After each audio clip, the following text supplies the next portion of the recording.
All right, we are live. We are live. I just sent a bunch of action out. So you guys ready? A few of this started at 3, so I don't think you guys are going to be able to get down.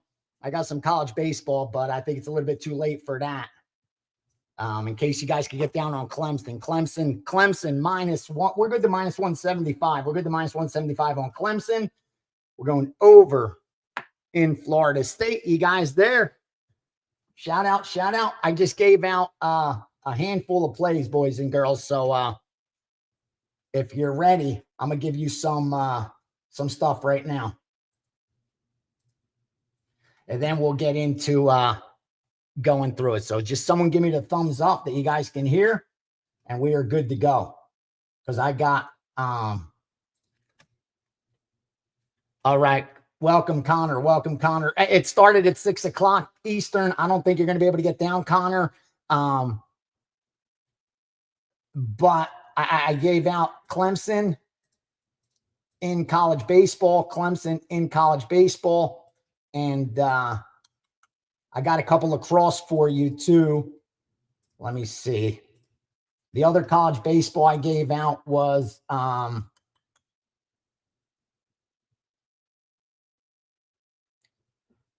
where was that?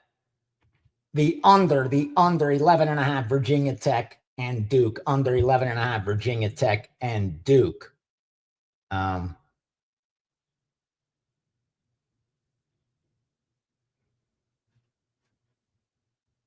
I'm a little bit, hold on. What time does that game start? We got action. We are trading live right now. We are trading live right now. But let me give you some, pull up your lacrosse. If you got lacrosse action, pull up your lacrosse.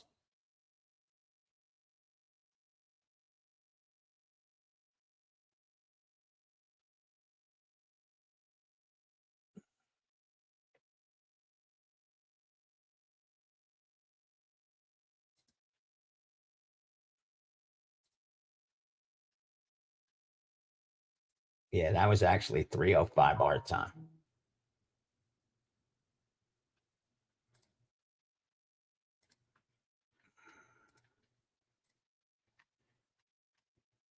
I have to reload it, that's all. I put the wrong time on Clemson, but that was out there with enough time.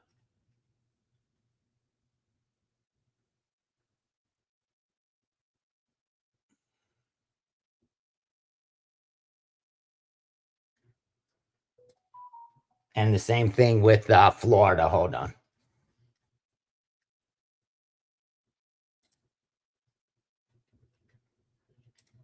I'm just going to put it for 310, but everybody got it already. So I don't want to hear no bitch in the customer service.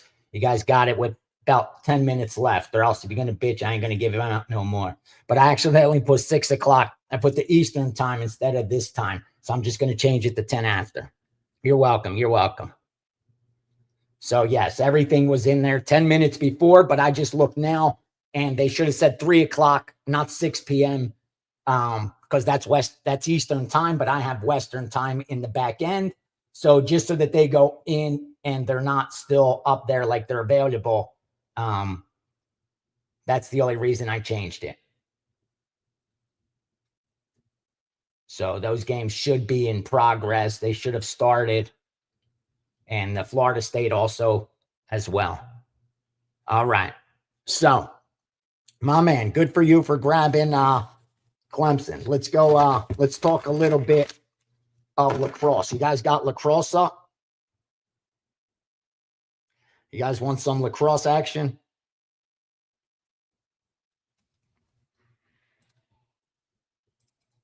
Hold on. Let me put that link out for others. Let me get that link out. Give me a sec.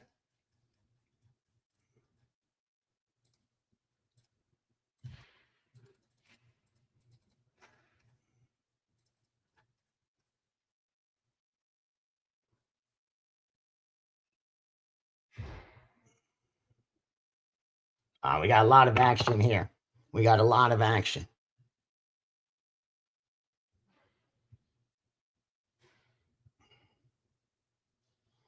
All right, you guys ready?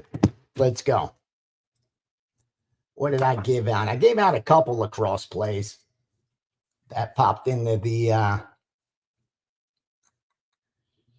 what do we got first? Let's go with Lehigh Lafayette. Lehigh versus Lafayette. We laid 160. It's good to 175 on Lehigh. Good to 175 on Lehigh.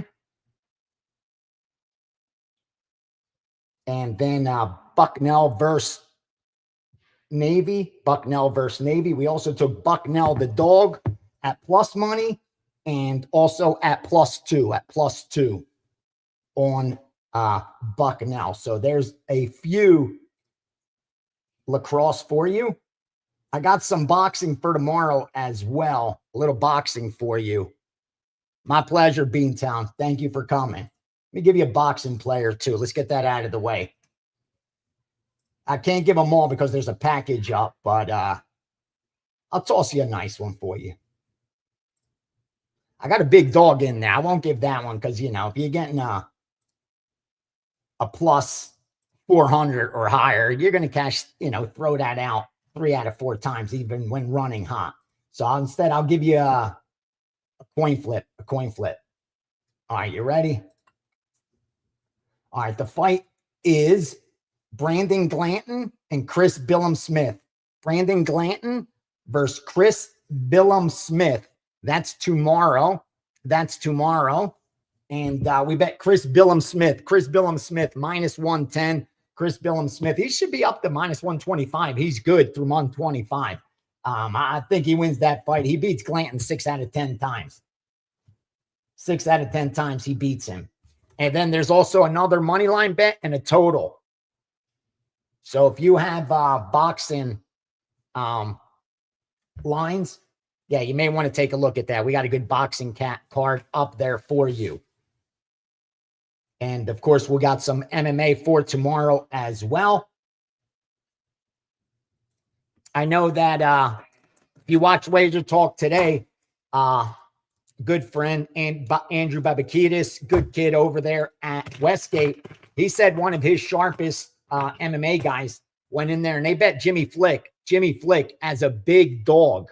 I'll tell you what, it was like, let me see what that line was. Hold on. And then we'll get into the NBA and baseball and NHL as well. But let me see what that opener was. I remember it was really high on Flick and Schnell. Yes, Schnell was like -300. He said a lot of his sharpest guy came in there and took Flick at like +240, +230. I laid Schnell today. That line's just way too low now, down to 155, 165. I think it's a little bit too low. Good originator friend of mine actually bet it, and that made me confirm it, send it to subscribers. The only reason I hadn't given it out yet was because I saw that line drop so much. So it worried me. Is there some injury that I don't know about? But once Andrew Babakidis confirmed that, no, it wasn't. It was just a wise guy they really respect. They came in there and bet Flick, and that's the reason for the line move. Once my dude hit it, I went ahead and released that to subscribers. So, yeah, I got a worse number than what it sits at now. I did not expect that to happen, for it to keep dropping, but didn't see the weigh-ins yet. I'll check them out later tonight or in the morning. But I think that may have something to do with it because the money just keeps coming in on Flick. I just don't like it. I mean, he's got one path to victory. We know what that is. It's the ground game. I think Schnell's a lot more well-rounded, and more importantly, I think he should be able to deal with his ground game. I know everybody's going to look at what Cody Durden did to him, how he subbed him, and getting knocked out by Ursig and losing to Nicolau as well. But rest assured, except for Durden, which Flick beat, I think he loses to the rest. And Durden was actually nicely ahead until he got triangled in that fight. So for me, I was a little bit surprised to see so much love on Jimmy Flick. It's kind of like the fighter triangle. Fighter A beats fighter B. Fighter B beats fighter C. So A should beat C. I don't believe in that shit, but that's what it looks like. Yeah, not a fan at all. So yeah, I like the Dirt inside. That's for, I mean, the Dirt. I'm a good fan of Cody Dirt, and I like him a lot too. Follows me on social media. Next time he comes out here, I told him I'll go to blackjack tables with him. And welcome, buddy. Thank you, Anthony. Thank you, brother. Jack, hope we cash that one. S. Dot, welcome to the party, my man. Welcome to the party. Chris, pleasure's mine, my man. I hope you hit that live, Jack. All right. We have, yeah, really good draft, right? Really, really, really good draft. I expected it. Again, I'm not afraid to wait till day of. I've learned through the years. I've done this long enough. Listen, it's great when you get out ahead of the market and you lay minus 120 and it closes minus 250. You feel like a champ, especially when it wins. Or when you get, plus 500 to pick something that no one else is seeing, like they're going to draft this guy in that round. And when you're right, it's awesome. But when you try to get out ahead and you know that the GMs, they don't want to tip their hand. A lot of them, if they think another team's above them that's going to draft that player, they're throwing false stuff out there. You got to be real cautious. I've learned through the years, I'd rather wait for the market to confirm it. Because again, the market's going to be right more times than not, especially an efficient market like the NFL. So you could just wait till day of. And once you get confirmation, so what? You got to lay a little juice. Who cares? Even if you got to lay 500. I mean, if I got to put up 5,000 to win 1,000 and I'm getting a 20% return on investment within a 30 minutes to an hour, what better return than that? What better return? I mean, for me, that's how I look at it. Return on investment's all I care about. And if I'm going to get confirmation and I know the outcome, why would I not wait for them to confirm it? I mean, shit, lay whatever. Like, even as crazy as it sounds, we all knew who was going number 1, number 2, number 3, number 4. Those were secure. Those were all but the GM videotaping the call to the player. That's the only thing we were missing. The GM the night before calling the player on video. But we had pretty much all the confirmation you need. The number 1, number 2, number 3, number 4. Every mock draft, no doubt. Everybody knew how that first 4 was going to go. Why not bet it? Why not bet it? Year after year, it's correct. Year after year. What, once every 20 years, they throw a curveball at us, or there's a trade that messes everything up? But with the situation being you could live bet so much stuff, to me, it just doesn't make sense. Doesn't make sense.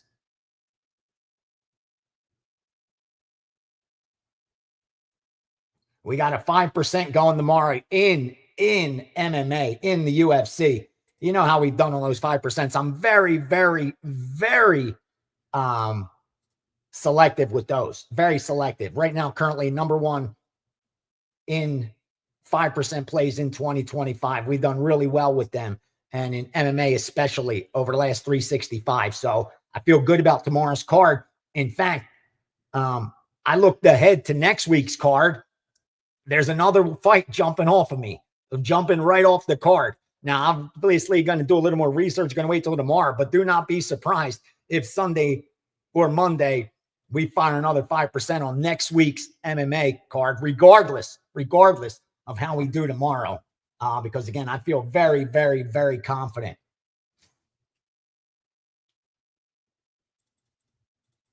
All right, so let's get into today's action.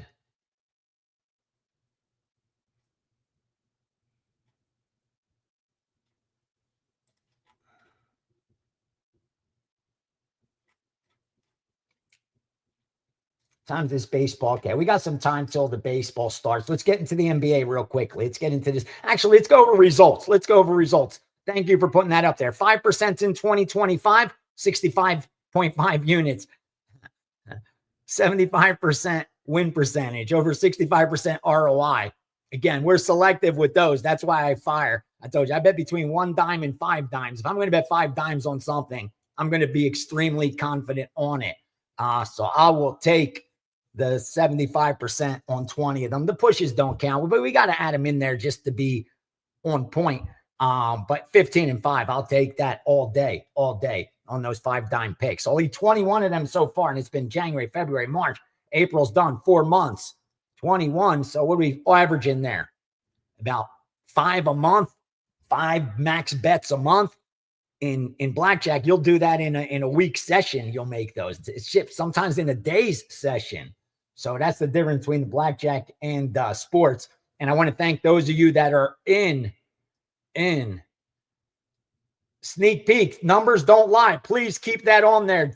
Do not delete this man, because all I want to know is numbers do not lie. Let's talk about profitability, my friend. Let's talk about it. Here's where I'm sitting so far this year. Every play I release is documented. That's the difference. In fact, I'm one of the most scrutinized cappers on the planet. If a push is graded as a win, you'll get 15 emails to customer support calling it out. I'll wake up to 10 DMs saying, you lying piece of shit. You didn't push, you didn't push, you lost that bet. Or you didn't win, you pushed that bet. So believe me, if we're putting numbers out there, you could go ahead and challenge them all you want. Like I said, I will give a award, cash reward to anyone that can show where these are off, because every play goes documented into a system that I do not control. In fact, what's there, 30, 40 guys that bet into that system at the WagerTalk back end. So what? They're cheering me in. The other guys don't want to feed their family. They're going to just lie for me. It's the stupidest thing you could ever say. Like, that's conspiracy theory. That's nonsense. So let's talk about it. Here's where we're at this year. Here's where we're at. Up 64.4 units. 60. Oh, there it is. He put it up there. See, we don't lie. It's in the back end. I just clicked it. 64.4 units. 2.6% ROI. A little over 800 bets, which is good. Good volume. Not too crazy. Not too low. What are we about? Over 100 and something days into the year. 120 days. So we're averaging about 7-8 plays a day. We bet multiple markets. The low volume is there. I like it. But a day like yesterday, you got 12 plays. You're going to fire 12 plays. That's what you're going to do when the draft offers it to you. But that's where we're sitting this year. There's no second guessing it. And now we just started. We just warming up. We are just warming up. We were at break even until this month. And I told you, during our biggest year, I think 2020, after the first losing year over the last decade, what did we see? The best year. And I said, make me the favorite this year. Anyone that talks shit the first 3 weeks, what did they hear? First through 2 months. Wait, please keep that energy. Favorite that tweet, please, for me. And come back December 31st. And let's see who's celebrating, who's in that 0.5% that's going to turn a profit. I told those subscribers, if you're ever going to jump on a year, it's the one after I had a losing year. Like, again, when in doubt, zoom out. I've documented 10 years now, 2015, 16, 17, 18, 19, 20, 21, 22, 23, 24. 2 years were negative. That's it. I work with an 80-20.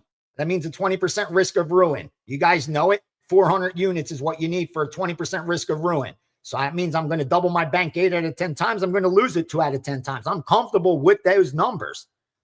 And I need 400 units to do that. So if you're betting $25 a unit and you're spreading 25 on your weakest and maybe betting 100 on your strongest, then you're going 25 a unit. You need $10,000 to do that. But with 10 dimes, you got a 20% risk of ruin. You're going to double your bank 8 out of 10 times. Now, you could have a 1% risk of ruin. I gave you the math on that before as well, where you will double your bank 99 out of 100 times. If you have the edge, you can control that, as I taught the Blackjack course. Once you know you're the favorite, you decide what your risk of ruin is, what you are comfortable with. And you know what we did? 1% risk of ruin, you need 1,000 units. Yeah, that's correct. So if you're betting $25 a unit, spreading 25 to 100, or I do 1x to 5x, 25 to 125, you need a $25,000 bankroll. Now you're going to tell me what who's out there with a $25,000 bankroll that's only betting $25 a unit? Nobody. That's why 99.5% of sports bettors lose money long term.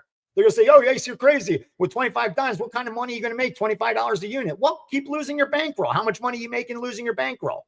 At least that way, you're turning a profit. Again, we lost the bankroll last year. I was the first one to admit it. I was the first one to come in and tell those subscribers, I did not perform for you. You trusted me to win for you in that year, and I didn't do it. Now, I do find comfort when I zoom out. I was able to produce 8 of 9 going into it. It was 8 of 10. Now, I can't win every year. That was a promise. When I sat down and joined with WagerTalk in 2017, that was a promise. I can't guarantee I'm going to win every bet, every day, every week, every month. And it's not going to be every year either if I'm going to be here for a decade, 2 decades. But what I can promise you is long-term, we're going to be profitable. And if that's your goal, that's what we're doing. And 2025, you're going to see record numbers, baby. I'm in a great position now. You see the plays that are coming out there. Okay, you're getting college baseball. You're getting NBA, college basketball. I mean, you were getting earlier. Now you're getting Major League Baseball, college baseball, AAA baseball, lacrosse, tennis. Our tennis match won earlier this morning. The accounts that I'm providing right now, we got access to the sharpest information out there. So it's winning stuff. You're getting it. My guys are getting it. So expect a kick-ass year this year. It's not going to stop.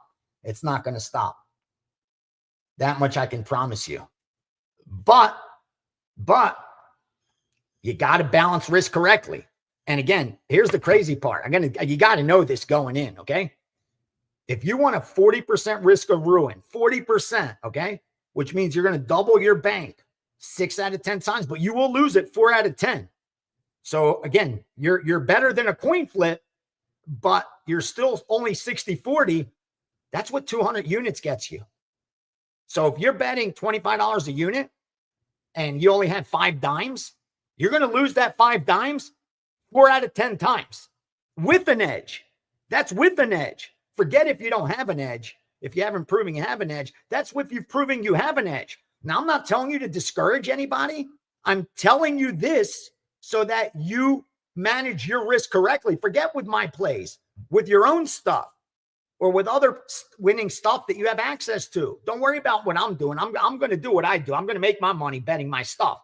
And anyone that's with me long-term, they've already made money and they're going to make more money. So I'm not trying to solicit anybody. I'm telling you, for you, 99.5% of sports betting accounts have negative lifetime earnings. That's fact. I know gambling Twitter. I know gambling Instagram and all that shit. Everybody tells you how easy it is and how you'll have Gucci link chains and you'll have a Corvette and you'll have a huge house and you'll have money to blow and you could go make it rain every other night at the club. All you have to do is follow their bets. That's bullshit. Everyone knows it. The truth of the matter is 99.5% lose. And when you see those videos, it's the funniest thing. I see those videos of dudes showing that they won $100,000, $200,000. Bro, I try to get down a dime and they drop you. The only way you're betting $100,000 is if you've lost a couple $100,000. They're not booking you for $100,000 unless you are so negative EV. Especially I see some of the sports they put up on. You really think they're going to give somebody on a Tuesday afternoon in NBA, they're going to give them 50 dimes, 100 dimes? They're not going to be able to book the other side unless they have a long-term losing history, but they make a ton of money selling those picks. That I've learned. They make a ton of money selling those picks. That's a good racket. It's a good racket if you could do it. And I don't blame them. God bless them. Good for them. It's the market's fault. The market's going to give you what you demand. We demand it. We're the market. So if we accept it, they're going to give it to us. It's kind of like I say in my blackjack class. If you go play continuous shuffle, if you go play 6-5 blackjack, then they're going to keep giving you 6-5 blackjack. They're going to keep giving you continuous shuffle tables, and you're never going to be able to beat those. So we decide what we're willing to accept. And for whatever reason, we accept the nonsense and celebrate that bullshit about how easy it is to win betting sports. If it was that, why would anyone work? Why the fuck would anybody work if you could just make money betting sports? Who would go to work in the morning? Nobody. We would just watch Sports Center, drink our coffee, sit at the pool, read a couple stats, throw in a couple bets, watch a game, chill with your girl, have a good night, go to dinner. What a life. But it ain't that easy, bro. I told you, it took me 20 years. Yeah, to get in the position to where I know winning information and how to use it. And my goal is to teach you from my mistakes, because most of you are a lot younger than me, and I see the same exact mistakes that I made being made now. Everybody, you could have it all. You just one of the best things I ever heard. And I wish I'd listened to it when I was younger. It's you can have it all. You just can't have it all today. But the youth will never accept that. They need it all today. Today. Can't have it. Can't have it. Got to grind your way up. So yeah, bet that $25 a unit, then go to 50, then go to 100, then go to 500, then go to a dime. That's how you're going to build wealth, long-term wealth. If you're going to make the big score and make the $1 million, you're going to lose countless of hundreds and thousands and hundreds and thousands and hundreds. Just think about it. If I could just recover all those bankrolls that I lost early on, not knowing what the fuck I was doing, I would be retired already, doing nothing. But I wanted it all back then. I wanted it all instantly. Just can't have it all, brother. You can, just needs time. So they could laugh when I tell them, have a 10-dime bankroll, bet $25 a unit. They could laugh all they want. But deep down, they know how many bankrolls they've lost. Betting bigger, betting bigger. So let's dive into this card. You guys know what we've done for the year, over 65 units. You know what we've done the last 7 days. Let's look. Over 16 units, over 10% ROI. It's going to keep coming. There's nothing they could do about it. Every day, I'm getting drop every day, trying to get more accounts. So whoever's got accounts, reach out. We have a lot of sharps able to put those accounts to work. So let's dive into, let's do NBA first. Let's do NBA real quickly, because we only got how many games? A couple games tonight. I'll tell you where the action is. Any sharp action. We haven't bet anything tonight yet. One of the groups that I share with, I know they bet Orlando. They took Orlando early, but it looks like someone came back with Boston late. I don't like the game at all. Personally, gun to my head, I'd probably go under. Now that it's at like 200, 201. But I wouldn't bet it, to be honest with you. I wouldn't bet it with your money. Let's look at the game. Let's look at the matchup really quick. So Boston's up 2-0. They split so far against the spread. 1 game over, 1 game under. Nothing to go there. Nothing to look at. Now let's look at Milwaukee and Indiana. Okay.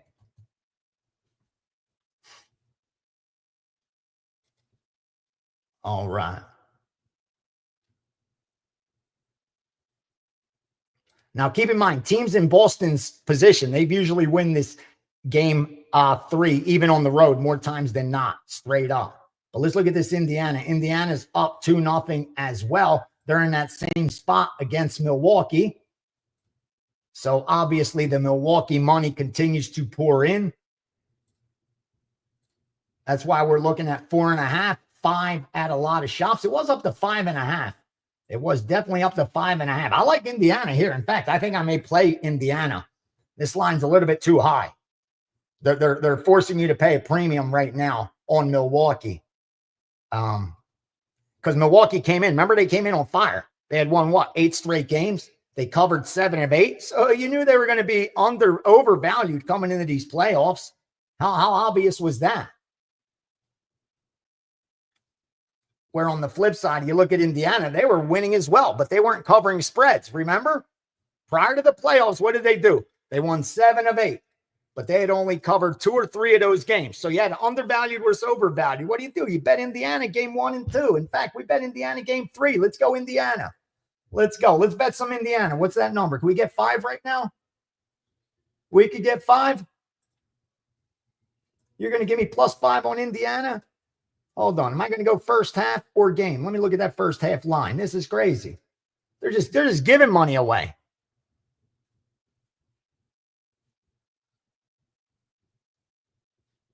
Four and a half. What? You're almost going to make me bet first half end game. Let me see something here. For God's sakes, man.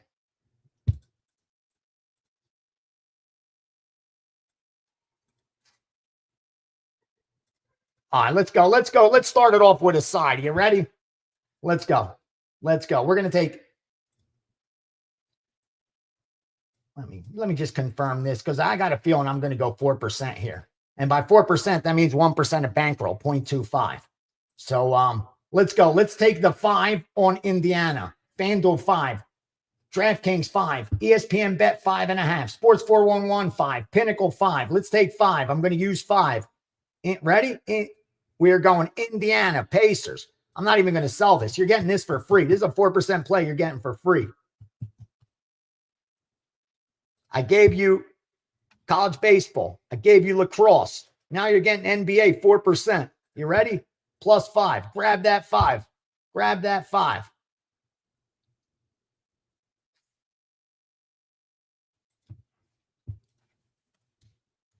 We got 5.0, baby. Like those old Mustangs. Bet online, Milwaukee 5 minus 112. Usually you got to respect that move. You got to respect that at 5. Pinnacle charging only 108 to get that 5.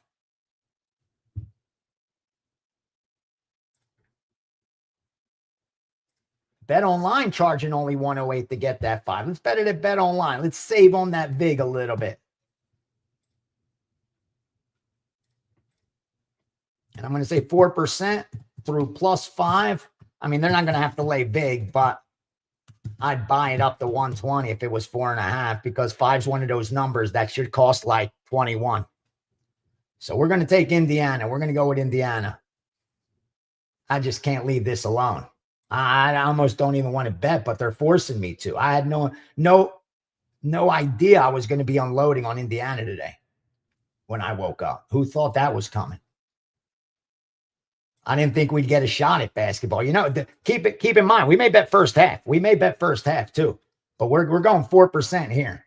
Again, if I have to bet, I this morning, what did I say on the WagerTalk today? Guy that shares info with me, his guys took Orlando plus 5 or 5.5. I didn't like it. I actually like Boston, so I didn't release it, but I wasn't going to fade that group, but I like Boston. So anyone that's asking, I like Boston, but I'm not going to lay 6.5 now. You could have got 4.5 this morning. What crazy person's laying 6.5 now?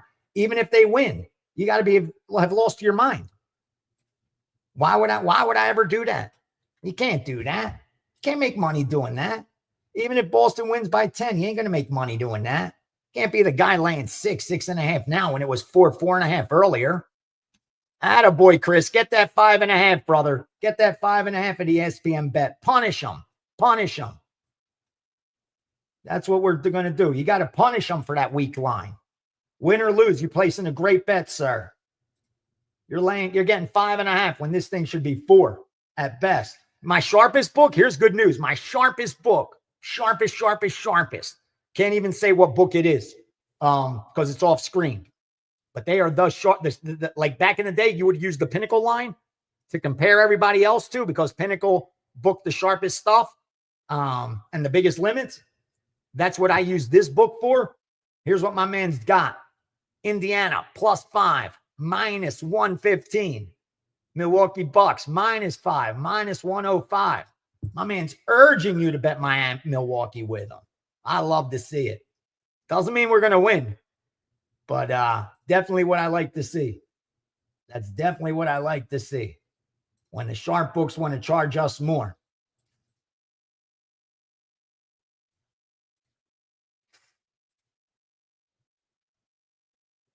Let's go Indiana.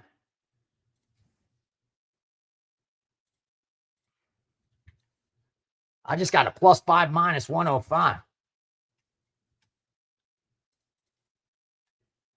LA TV, you lost your bankroll on the Phillies first 5. Any suggestions? Honestly, bro, I'd say this with all love. Please, no disrespect. I say this with all love.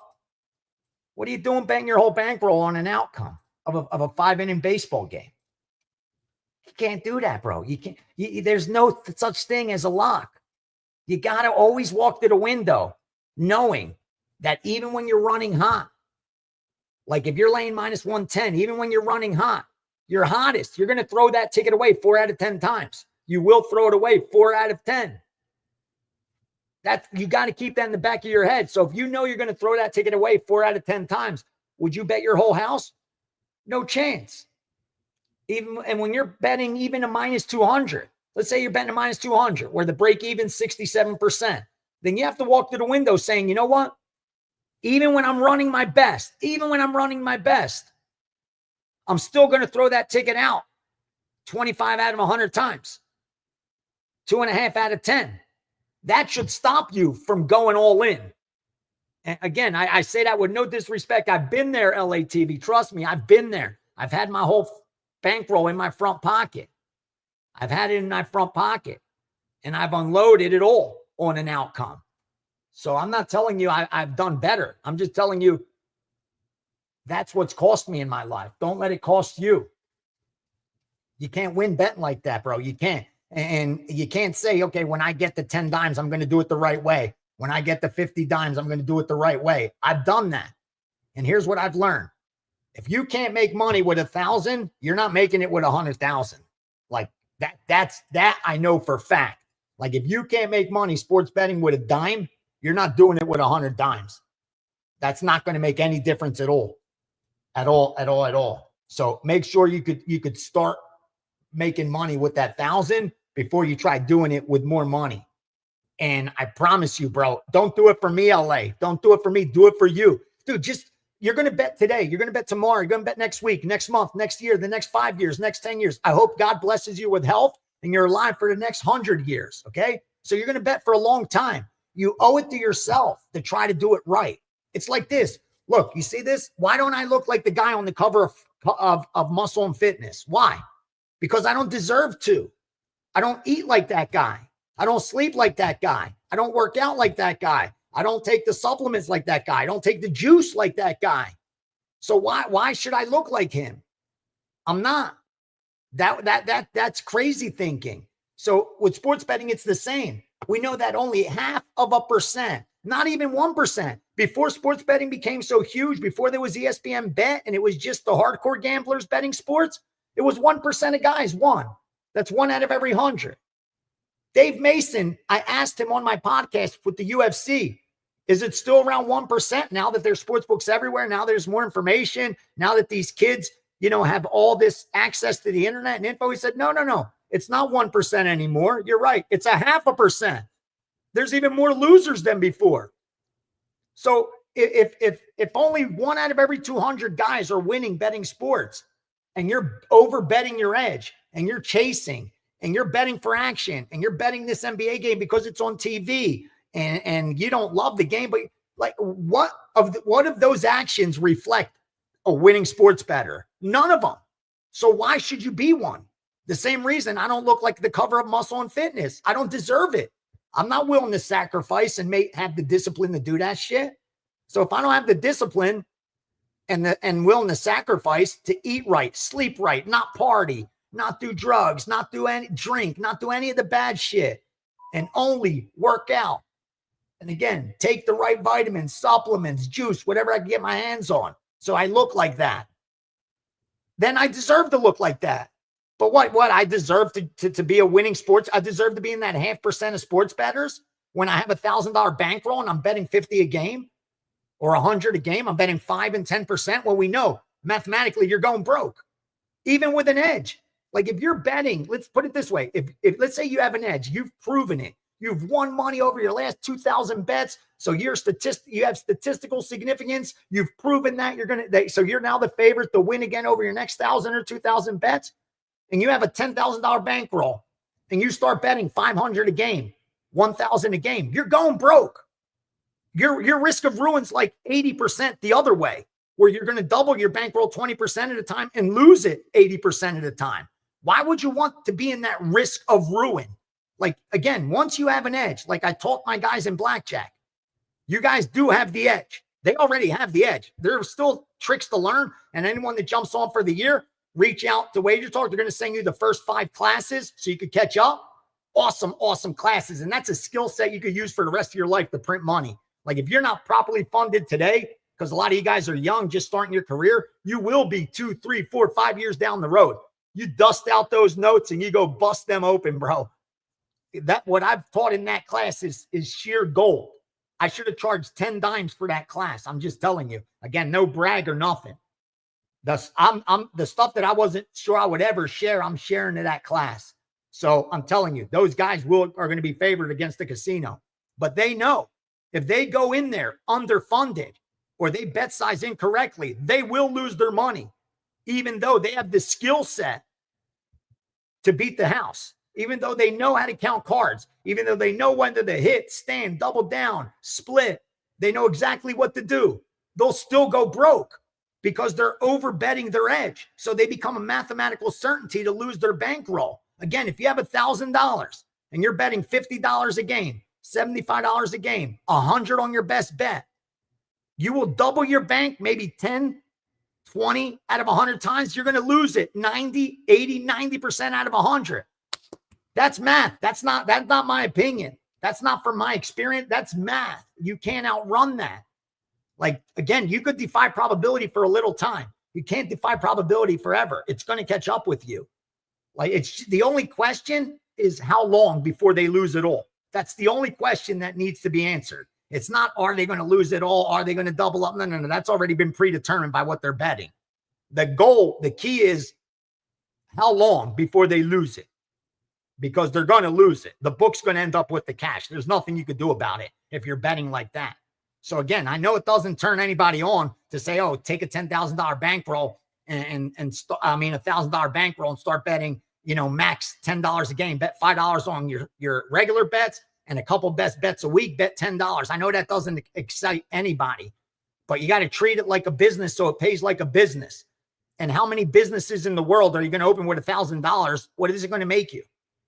You open a business with 10 dimes. What do you expect it to make you? $1 million a year? No chance, right? You're reasonable people. So if you opened the business tomorrow with $10,000 and you were able to make $5,000 a year profit, $10,000 a year profit, you'd be so happy, right?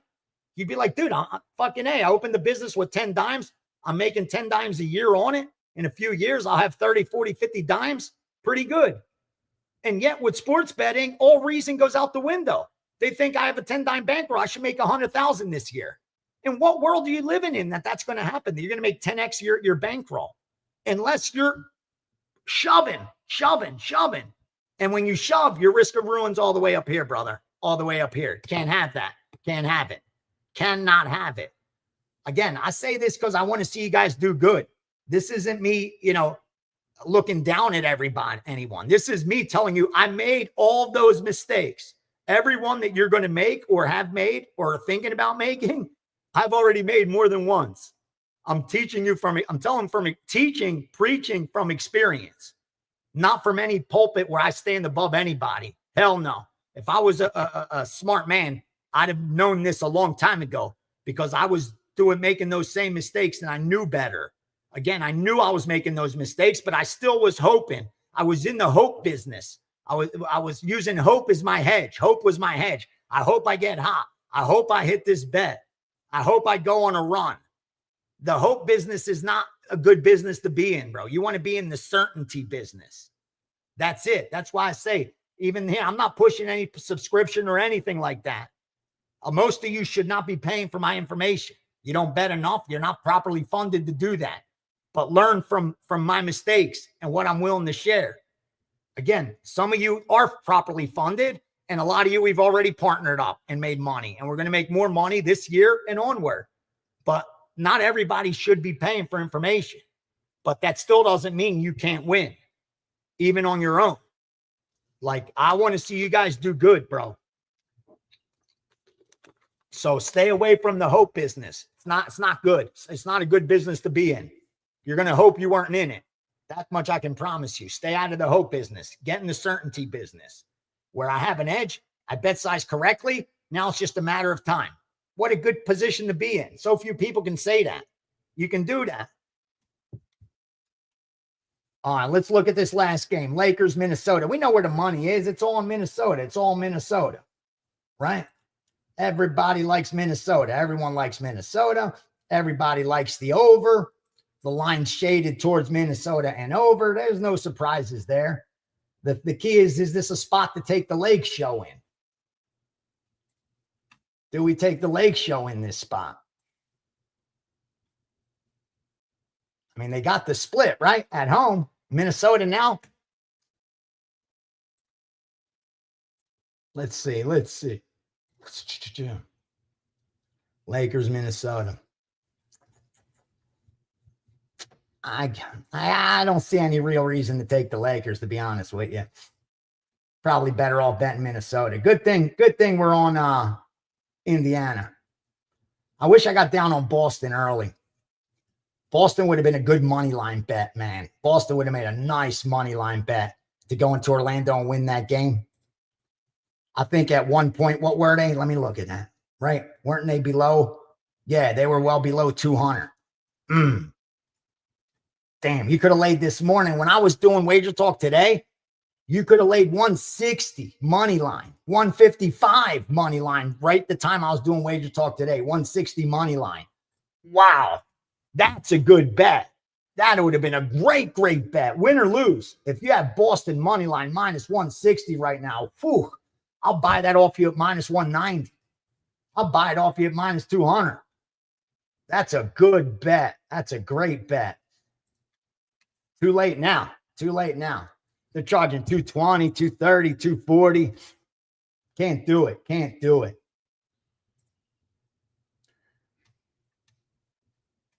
Yeah, I think it's a better pass game. I've seen the way the market's moved, Mike.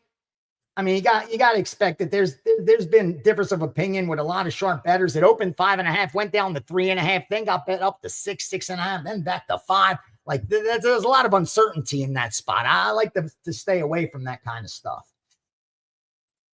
And just like I said with Milwaukee, if anyone's got -3 in their pocket, you made a good bet. I can't fault you. But now at -5, no, sir. Give me some of that Pacer love. Is there anything going on in hockey? We got some hockey as well, too, tonight, right? That game starts in 10 minutes, that first one. Look at the Washington line dropping. They're betting Montreal like they have tomorrow's newspaper. What's that all about? How can you bet Montreal right now?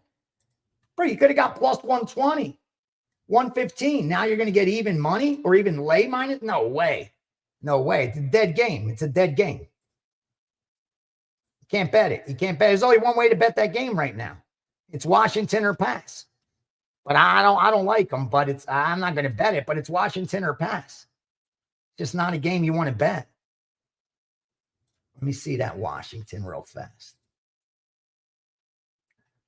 Yeah, I mean, even in this spot, when the home team for the series is up 2-0, they're almost a coin flip in this game. And we know Washington's the better team. Yeah, I don't like Montreal here. I mean, Washington's been good on the road, bro. They've been good on the road. I don't like it. What about Carolina and New Jersey? A lot of love for New Jersey, huh? Why are they loving New Jersey here? Let me see something here.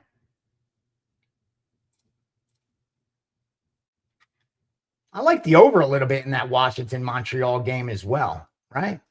Gotta like the over a little bit. Let me see that Carolina-Jersey. Coin flip on the total. What do we got? Another game.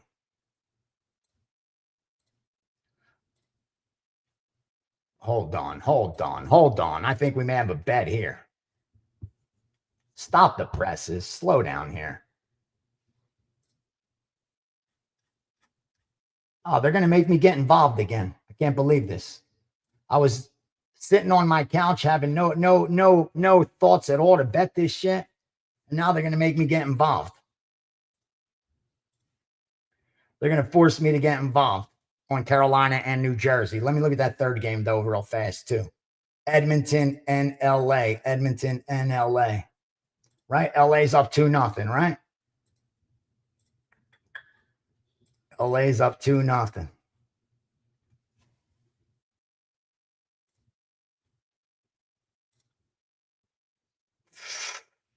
Oh, what do we do? Hold on.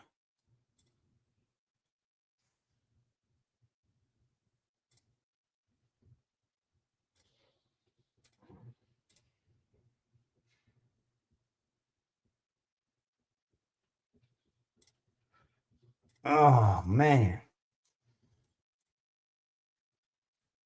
At 6, I almost want to go under. I almost want to go under LA game. But I can't do it. Here's what we're going to do. You ready? A little 3% play. A little 3% play in the NHL. Let's go NHL. Ready? Carolina, New Jersey, over. We're going to go over Carolina, New Jersey. We're going to go over that 5.5. Let me see. What kind of plus money can we get on that? Get a nice plus 110, nice plus 110. It's good to even money. But plus 105 is easily out there. Dude, this shouldn't be this is a coin toss at worst. You're giving me plus money on a coin toss. I have to take it. Like again, I didn't want to bet this. But what choice do I have?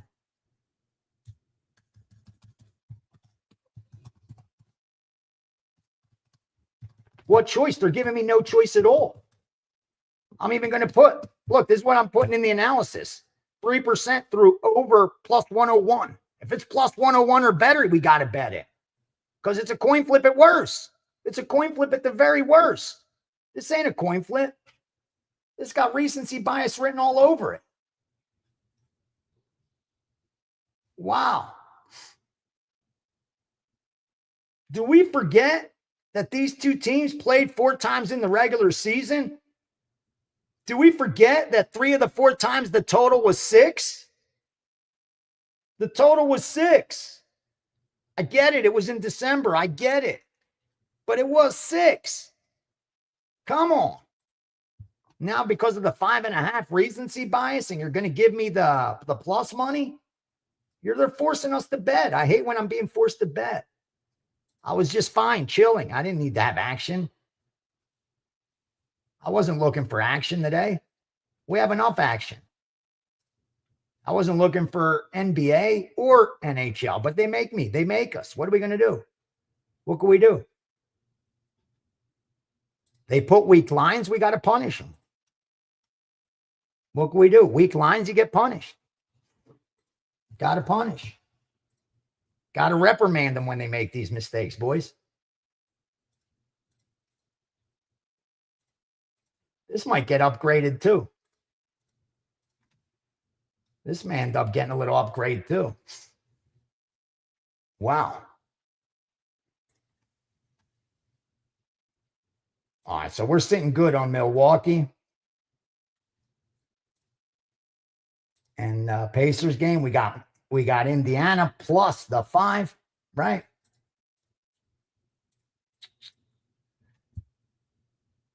We got Indiana plus 5.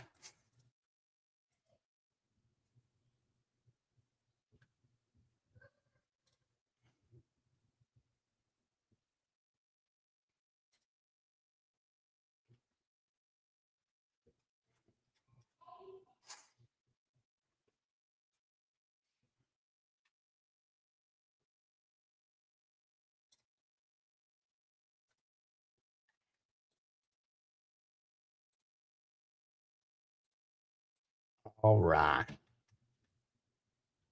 John, don't let me sway you, brother. If you have conviction, the Bucks, bet the Bucks. Bet the Bucks. Please don't let me sway you, bro. I'm wrong plenty, brother. I'm wrong plenty. So don't ever let me sway you. If you're ready to make a bet, make a bet.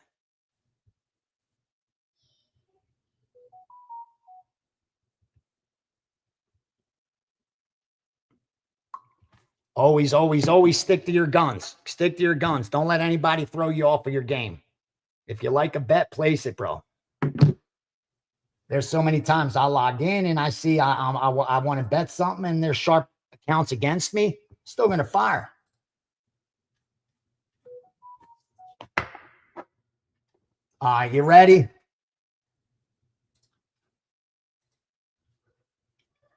I'm going to give you this All right, all right. Here goes another NBA play for you.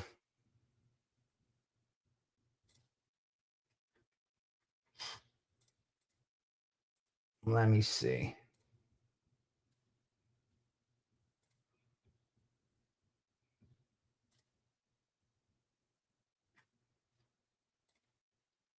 Let's see how this total. Hold on, hold on.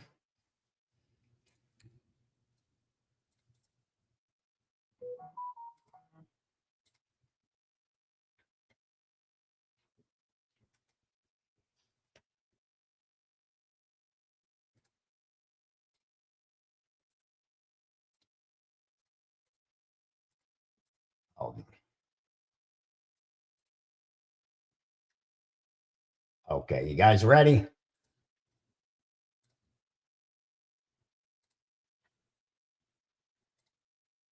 This is a first half bet. First half bet.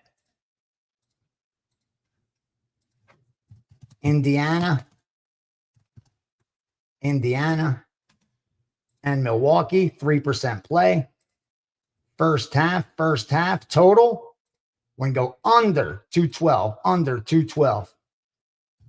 Nothing worse than that.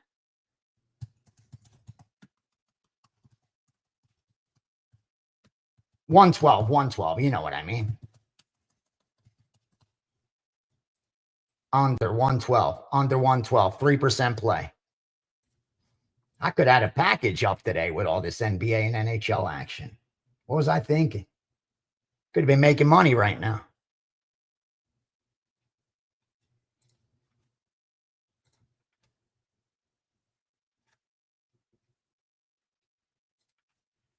Hold on, I got to bet it too. I gave it out to you guys. Give me a chance to bet it. You guys are already blasting this board, I see. I need to start betting it before I give it. You guys are already blasting the board. My sharp guys got 111.5. What are you guys doing out there? Destroying lines? For the love of God.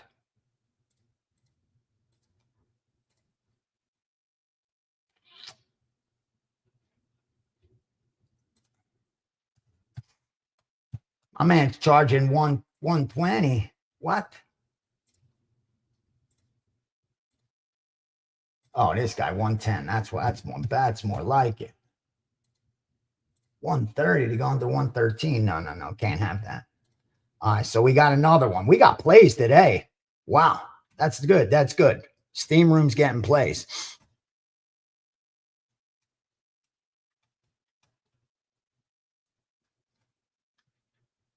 Carolina and New Jersey, the side. Let me see. I'm pretty sure the money was on Jersey. Yeah, that usually worries me when there's all that public money on the dog. Yeah, they're betting both dogs. They're betting Montreal and they're betting New Jersey. That always worries me. When they bet in the favorite, I don't mind it.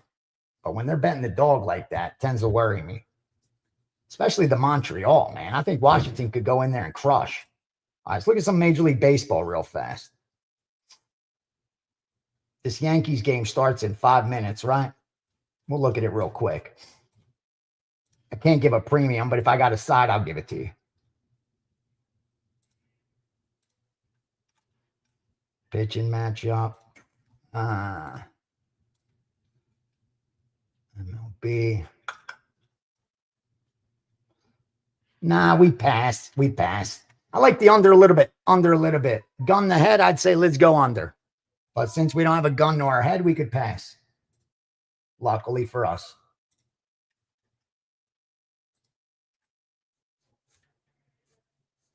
Ooh, look at that under money coming in the Celtics game, like we like. I told you, I like that game under, boys. I like that one under.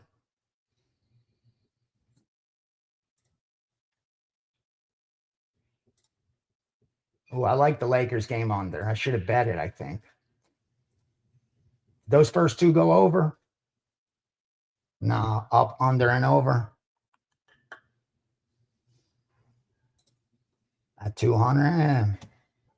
Yeah, I think it's a little high. Should still be at that like 198. Yeah, this should be 198. This should be 198. So I like the under. I like the under a little bit. But again, it's a little late. Can't bet it. That's okay. But if I had to, I'd go under. We'd go under there. Right? I gave you the boxing for tomorrow, right? Gave you the boxing? Okay.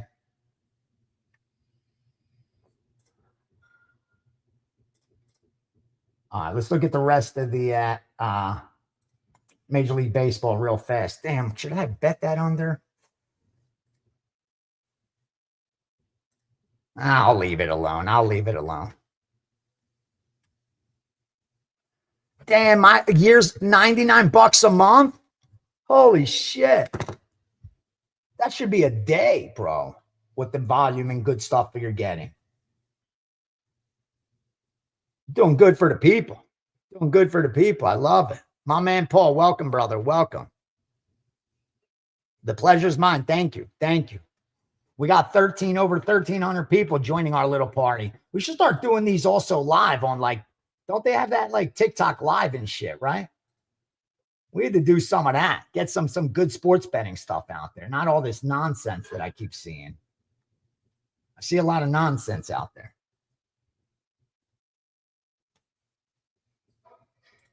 I saw that Golden State line come down this morning. It worried me a little bit. I like Golden State tomorrow. I know it's square. Everybody's on Golden State, right?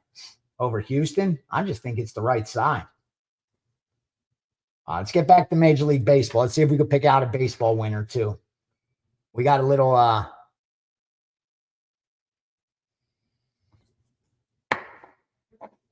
love it. I love it. Yeah, we got a big group joining us today, baby. Let's get this number up there. Get down there, smash that. Oh, is it on YouTube? Smash that like button. Subscribe at WagerTalk, man. Give some love. Give some love. We don't ask for anything. Not asking for nothing. Nothing at all.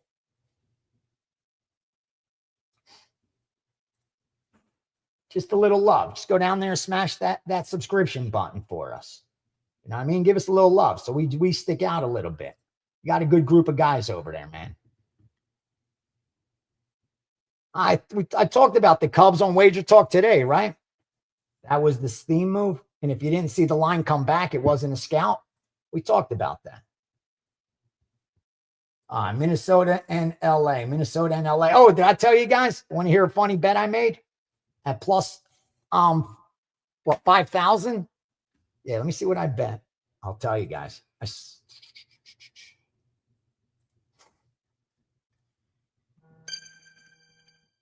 I'm busy. I can't have it. Can't have it. Can't have it. Bad timing with your call, brother. Gonna have to call back. All right, we got I bet the Minnesota Twins to win the World Series at plus 5,000. Now, I didn't go big, obviously, but John Wood, DM me, brother. DM me. There's two more guys. There's two more guys that I haven't gotten to. Two more guys. If you're on here, if Mitchell's on here and Dustin's on here, Mitchell or Dustin, give me the thumbs up that you still want me to reach out. It takes a while to get people in and get them in the rotation. But those were the last two guys I was supposed to call, Mitchell and Dustin, who wanted to partner up. But Minnesota Twins, right? Plus 5,000. Here's why. Ando, I know. Here's why. Listen to me, okay? They are the only team right now that isn't doing what they're supposed to be doing. Here's what I mean by that. In baseball, you have enough time to regress and progress towards the mean. That's why I said what we're going to do is start slow in baseball, take it light, and then we're going to look to take advantage of those teams that came out hotter than they should be and look to fade them and bet those teams that are behind. what they should be. Okay. So here's what you got to remember. In baseball, look at last year. Look at the year before. Look at the year before. Look at the year before. Look at the year before. Here's what you're going to find. The first place team wins about 56 to 59% of their games. One team is going to win over 60 games. Okay. Last year it was the Dodgers, right? They won 61%. They had to win 109 games, 109. And that's still only 61% of their games. Every other division, Phillies, 58%, they finished in first. Milwaukee, 56%, finished in first. Houston, 54%, finished in first. New York Yankees, 58%, finished in first. Cleveland, 56%, finished in first. So what I'm saying is only one team, rarely an outlier, wins 60% or higher of their games, okay? The rest are right between anywhere from 50 to 57, 58%. That's the difference between first place and fourth place. Now, fifth place is usually below 50%. You know what I mean? Like Toronto was in last place. They won 45% of their games. Angels, last place, 40%. Pittsburgh, last place, 47%. Miami, last place, 38%. Colorado, last place, 38%. So the last place team loses a little under 40%. That's year in, year out. Between fourth place and first place is 50%, 52% to 58, 59%. That's the percentages.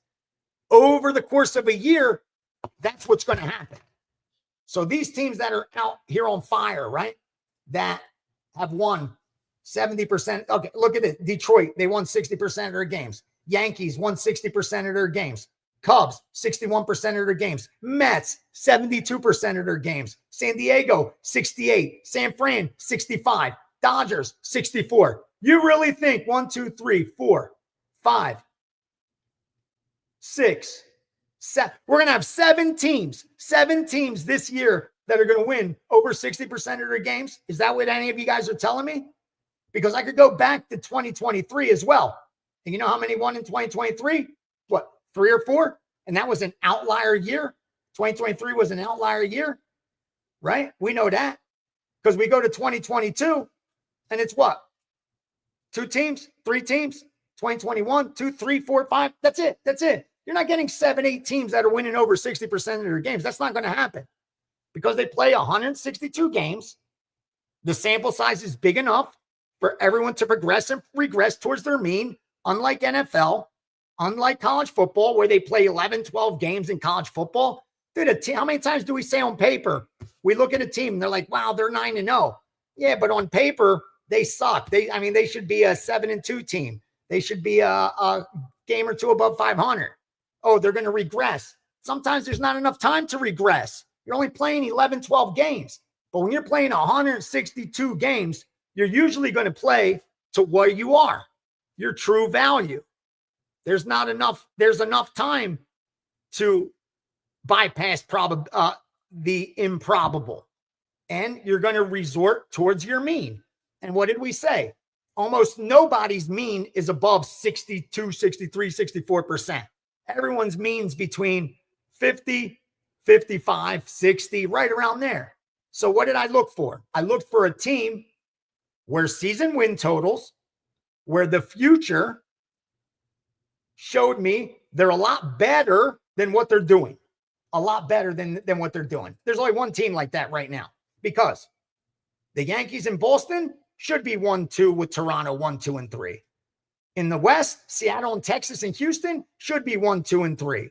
In the National League, Cubs, Milwaukee should be 1 and 2. Mets, Phillies should be 1 and 2. San Diego, San Fran, LA Dodgers should be 1, 2, and 3.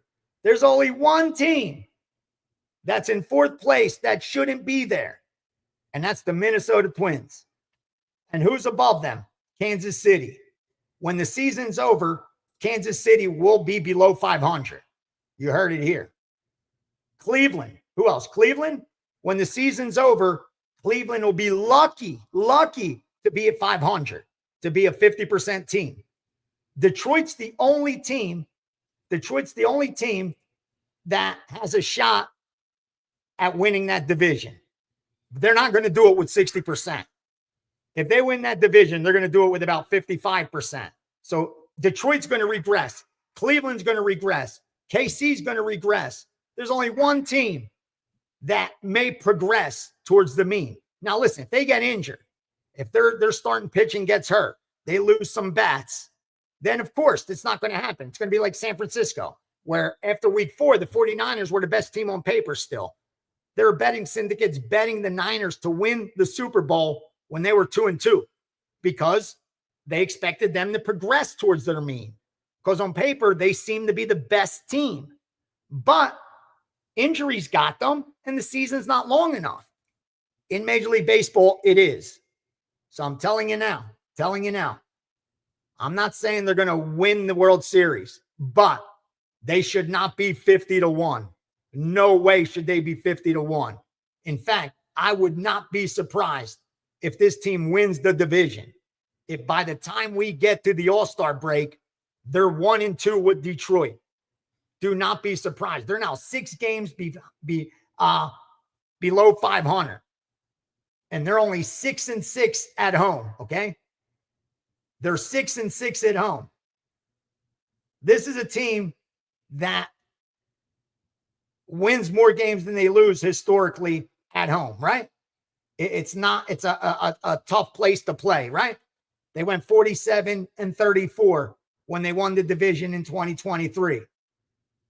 They went 46-35 when they were 14 games behind in 2022. So this is a team that wins games at home. They're not winning games at home yet. They're only 6-6. Everyone else, look at Detroit, 10-3 at home. Cleveland, 7-2 at home. KC, 9-4 at home. You really think they're going to keep winning at a 70% clip at home? Have you lost your minds? There's no chance Detroit's going to win at 75% of their games at home. No chance Cleveland's going to win 75% of their games at home.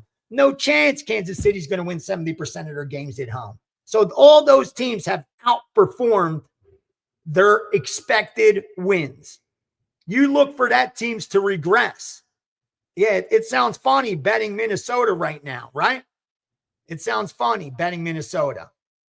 But at 50-1, that's what value's all about.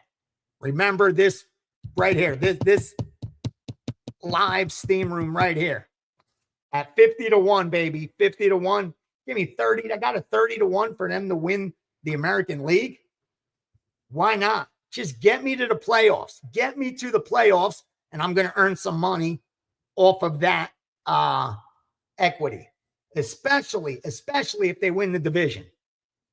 So, yeah, they may not end up doing it, but I promise you now, that is the team that right now is not playing up to expectations and on paper has what it takes to win that division. Again, Cleveland's not going to stay winning 10 out of 13 home games. I mean, Detroit, 10 out of 13. They're not going to keep able to sustain that. Cleveland, they've won over 70% of their home games. Unsustainable. Kansas City, 70% of their home games. Unsustainable. You can't sustain that. That's why Kansas City's above them. They're a 3-10 team on the road. Detroit, 5-7 on the road. Cleveland, 7-8 on the road. These are below 500 teams on the road. When that home team, when the home losses start to pile up, and they will, watch what Minnesota does. Keep your eye on the Twins. They've had the worst start you can have. And they only find themselves 6 games back. That's it. Just 6 games back. That's nothing. You could make that up in 2 series in baseball. You make that up in a week in baseball. In NFL, it's over. You're 6 games behind. It's over. Start looking towards next year. Prepare for the draft. Well, Major League Baseball, 6 games, that's nothing. You could make that up in September, being back 6 games. Beware of the Twins, baby. Beware of the Twins. All right. They're playing tonight, right? Against LA.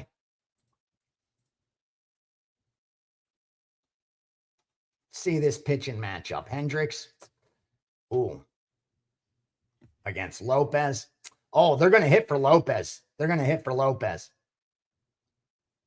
This year, he's given up only 3 earned runs in 3 games, and they're only 1-2 for him. Come on, man. Come on. You're 1-2 for a guy that's pitched lights out. You got to go to the ballpark looking to hit the ball. You got to give this guy some support, man. You got to give my boy some support.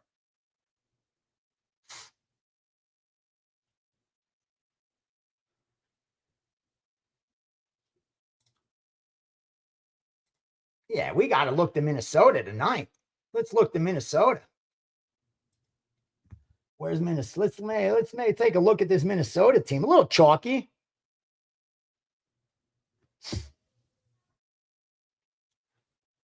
No, Jack, do the math. How many playoff series do they have in baseball? They don't have like 9 of them. And you're never going to have to hedge minus 500. Who's ever a minus 500 favorite for a series? Nobody. The most anybody ever is in a series is minus 250. That's it. That's it. And that's if one team wins 110 games. They're going to be that big of a favorite. Usually in baseball, look at the history of the series. They're usually minus 150s, bro. You know how much, if you have 50 units of equity, you know the kind of money you can make? 30. Give me 15 units of equity and you can make some money. But 30, 40, 50 units of equity, if you can't make money off of that, in a baseball playoffs, you're playing it wrong. That's what you look for. Again, they don't have to win the World Series. Just get me to the playoffs. Yeah, I'm liking Minnesota tonight, man. I'm liking Minnesota.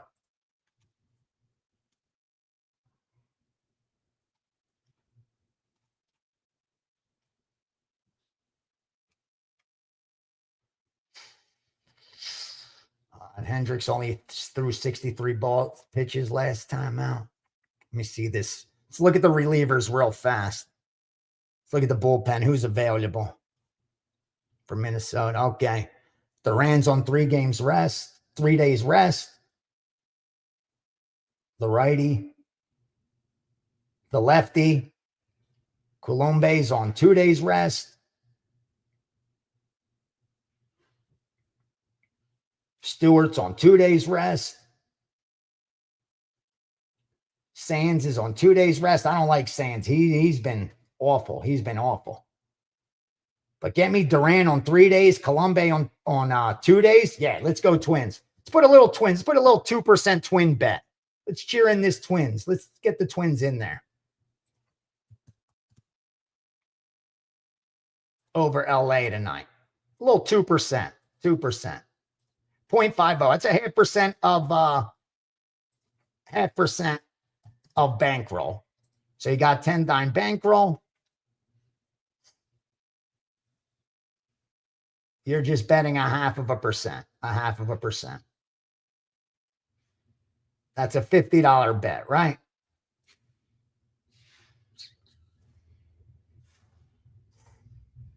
All right, I'm sending it out.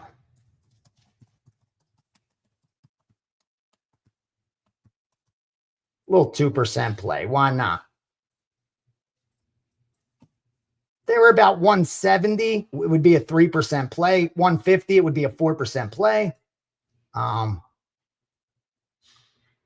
But for now, we'll just put a little 2% play. Let me bet it too. I sent it out already. I make sure my subscribers get it before I even bet it, because I don't want to see the line move on them. Now, sometimes I can't control when I'm piggybacking other sharp stuff when they're going to get down, but I try not to for my people. I make sure they could get down. That's important to me. Ooh, I got a 195, baby. Ooh, I got a 195 and a 196. Let's go.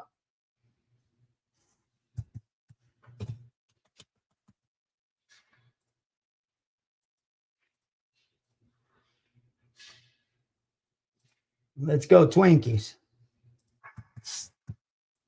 Twins it is. All right. All right. We're up to over 1,400. Let's get the 1,500 people. Let's get the 1,500. Let's give a little more baseball stuff. Let's move down.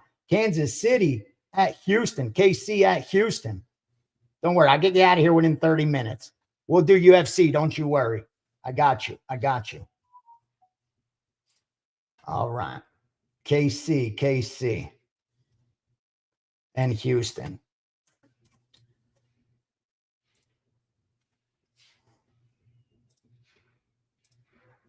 Houston just swept. Kansas City just swept.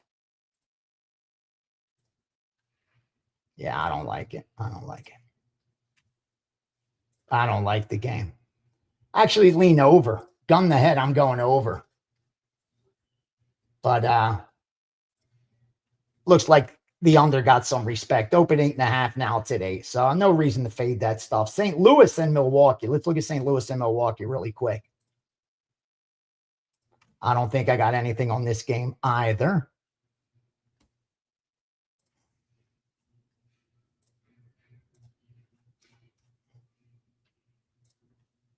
Yeah, I don't have anything. Nothing Milwaukee, St. Louis. Let's go Colorado. Colorado and Cincinnati. Oh, we might have something here.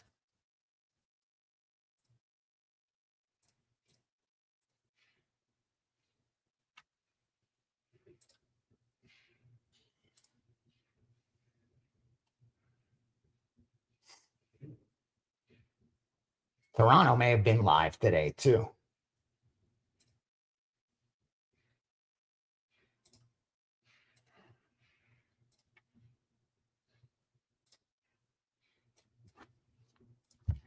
Cincy, Colorado. Like, look at Colorado. Colorado's 4-20, right? So what's that, about 15%? They've won about 15%. You know, they're going to win double that. So we know they're at least, 2-3 games behind where they should be. And what about Cincinnati? Cincinnati's going to be below 500 when the season ends. So it's an overvalued versus undervalued. Cincinnati's not going to be 500 on the road. No way. Now they've lost 4 straight, right? Colorado on the road. Oh, Cincinnati's been on the road since the 18th of April. All right, this is a tired team. We're looking at a tired team right now. I would have liked Colorado to have off last night. Abbott's pitching well. Freeland got rocked.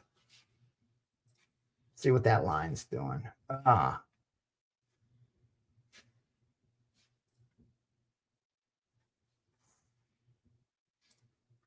I like Colorado. I do. I like Colorado.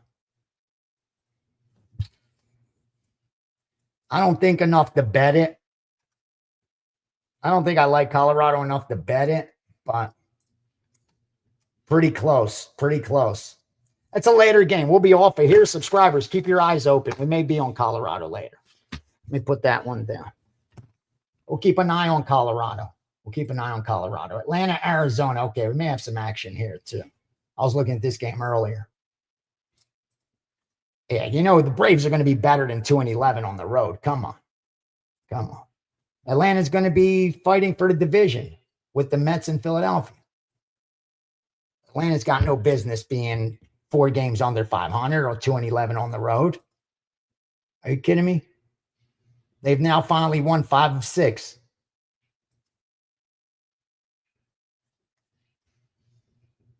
Sale going tonight. Gallen's been getting rocked. 2 of his last 3. Gallen got rocked. Gallen's coming off pitching, throwing 103 pitches last game. Oh, do we have a fade here on Arizona? Yeah, we got a fade on Arizona, don't we?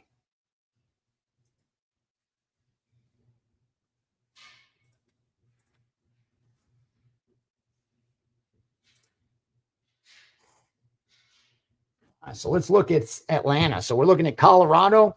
We're looking at Atlanta, Colorado, and Atlanta. Let's keep going. Seattle, Miami, minus 300s. I don't even like to look at those. Because on paper, you know who the better team's going to look like. It's going to look like Seattle on paper. But are they minus 300 better? I mean, I get it. Quantrill got rocked last game. Lasted 3 innings, gave up 7 earned runs.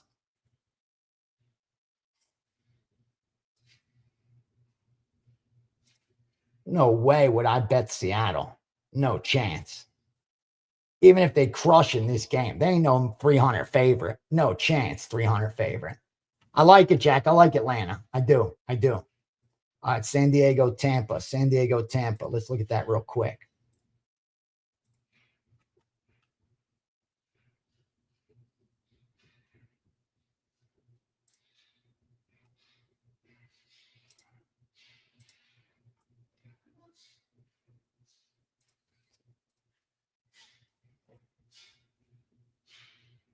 Oh, Baz is on, huh?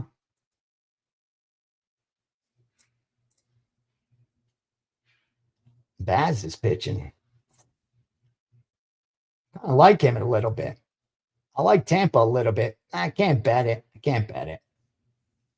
We'll pass. Let's go. Ace, White Sox. More ugly shit. They played earlier. You remember in the White Sox, the A's swept them. Remember that? A's were favored every game. And now here they are at home.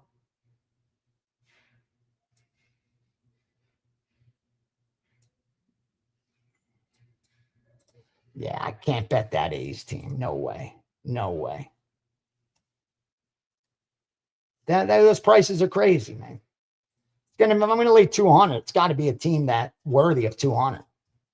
I'll lay 300, but it's got to be warranted. Give me a Dodgers team against someone bad, maybe. But I mean, look at the Dodgers. Perfect example, right? They're 5-5 their last 10 games. And in 1, 2, 3, 4. 4 of those games, they were between minus 215 and minus 282. Wow. Terrible.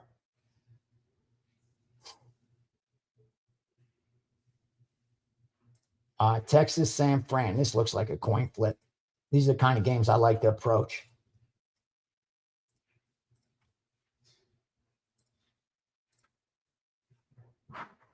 Nothing there either. Nothing there. But again, we always talk about the point spread being this great equalizer. But so is the money line, man. I mean, look at the Dodgers. Dodgers have won 64% of their games. 64. They're 7 games above 500, and you're break even. If you bet 100 on them every game, you broke even. You haven't made any money. And yet the Miami, who's 11-13, they're 2 games below 500. If you bet them for 100 every game, you're up about 250. That's what tells you. The great equalizer, baby. The great equalizer. And the biggest loser this year, here's a great story for us. You ready? Forget Colorado. They've won 4 games. They're going to be the biggest loser. But after them, Minnesota. No team has lost that much except Colorado. If you bet 100 every game on Minnesota, you're down over 9 positions. Why? Because they've underperformed the betting market. Okay, they've underperformed. We know the betting market's very efficient. This is a team that is underperformed. That won't last. Here I am talking myself into a bigger bet on Minnesota, huh?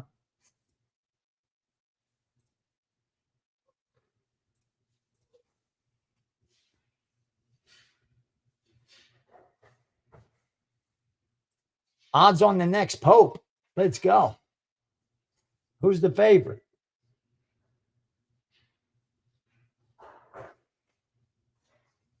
Pietro Parolin is the favorite.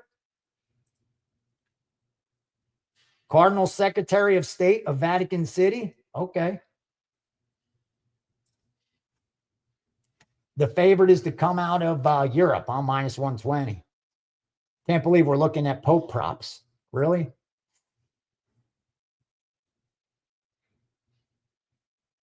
That's crazy. You got to peak. How can you not? We're human, right? We're all fall.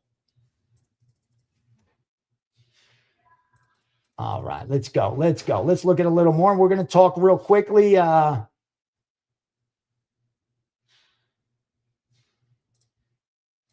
some UFC.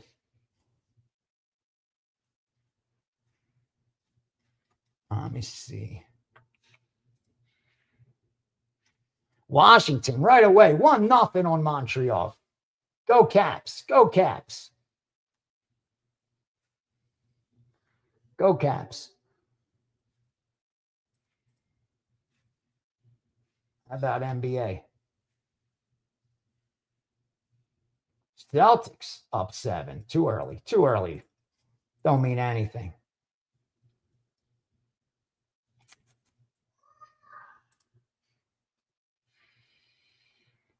Wow, look at Washington. Go Caps. All right. Let me look through the accounts real fast, see if we got anything to share. And then we'll do a little MMA and get you out of here.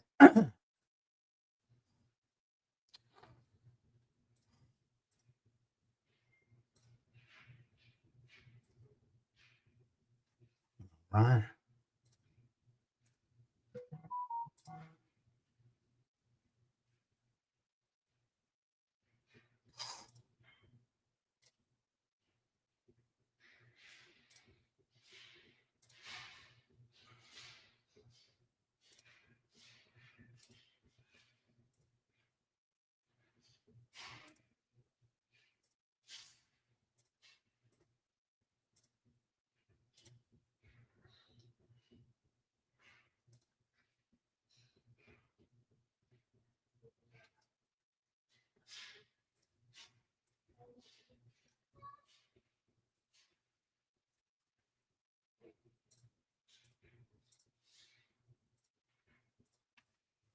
Let me just look at the phone too.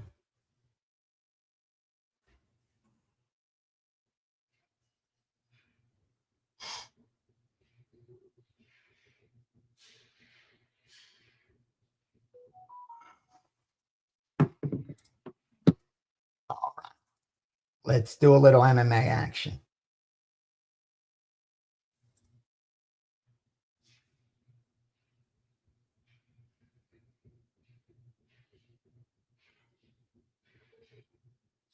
Yeah, damn, I'm still hurt, man. Like someone slammed into me on Tuesday. Finally, State Farms received my claim. I got to go therapy shit, man. Now I was planning to, I got to move in, and now I got to hire movers and all this shit. The worst nonsense you could deal with. I hate this shit.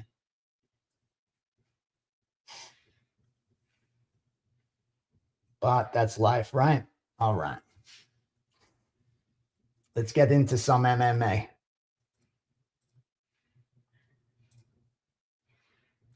Oh, we got Cage Warriors Saturday too, huh? I'll go through Cage Warriors real fast for you.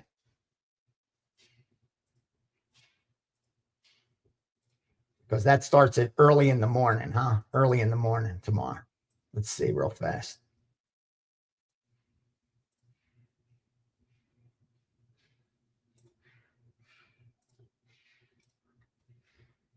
All right, hold on. I think we already got plays for you. Hold on. Stick around. You're going to want to hear this.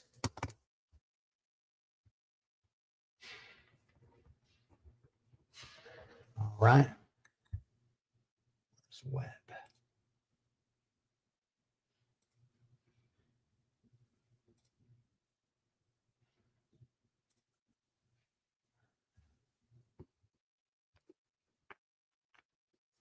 Oh, well, we're going to have some Cage Warrior action, huh?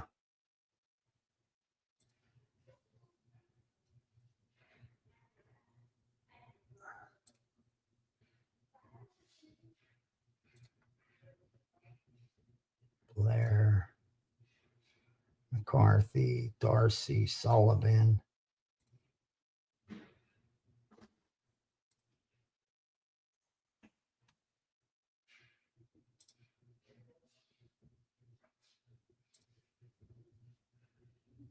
All right.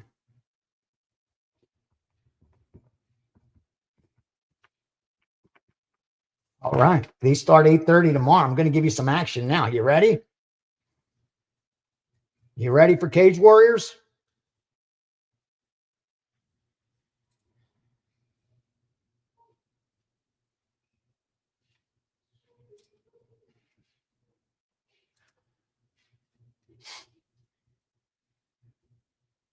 All right. First up, Matt Elliott. Matt Elliott over Kenny Mokonoa. Now, you know why Mokonoa, why that line isn't minus 200, right? You know why it's not minus 200 on Elliott? It's because that his opponent goes to SBG Ireland. It's the team you're paying for.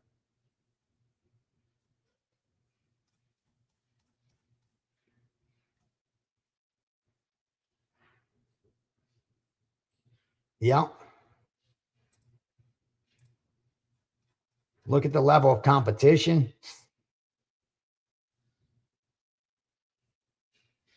And because he fought Ibragimov, who's now what, 9-0?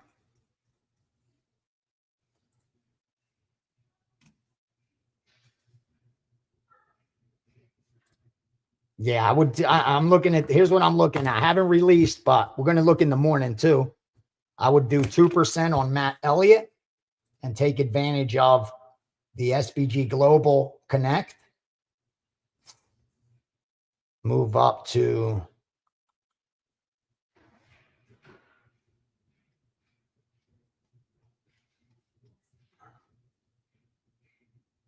Fajeda and Harris. Fajeda and Harris.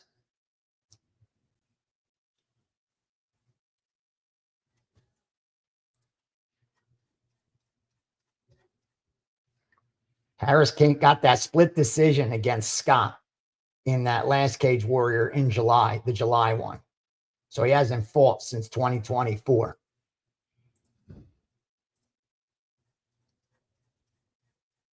Fajeda's coming off a W. Real weak competition, like as far as promotions he's fought. Harris 30. Let me see.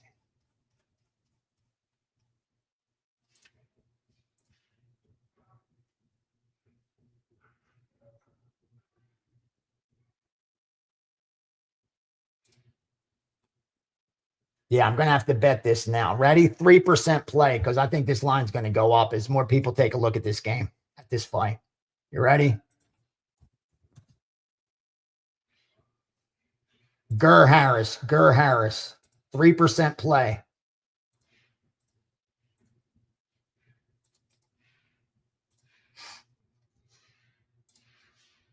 Good to minus 170.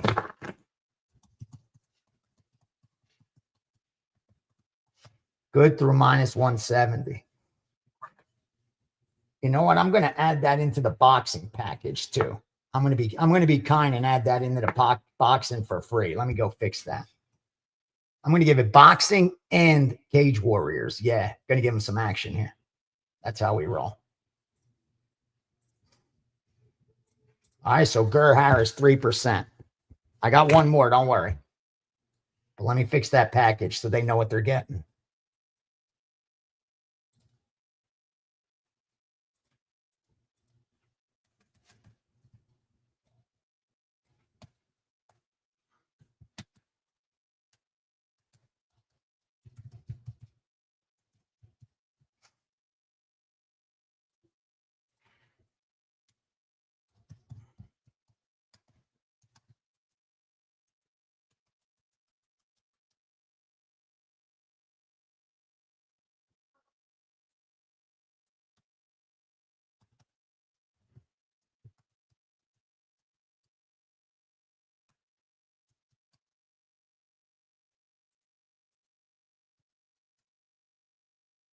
Yep, Cage Warriors it is. So there's a 3% already on Harris.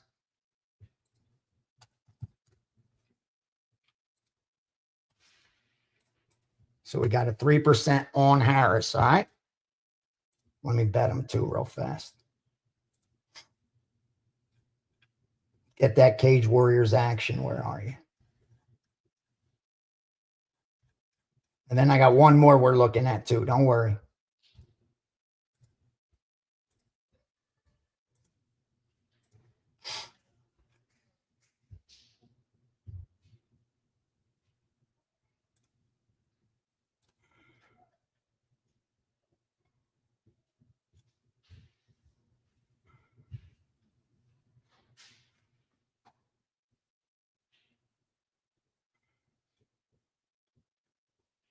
Oh, this guy doesn't even have it up yet.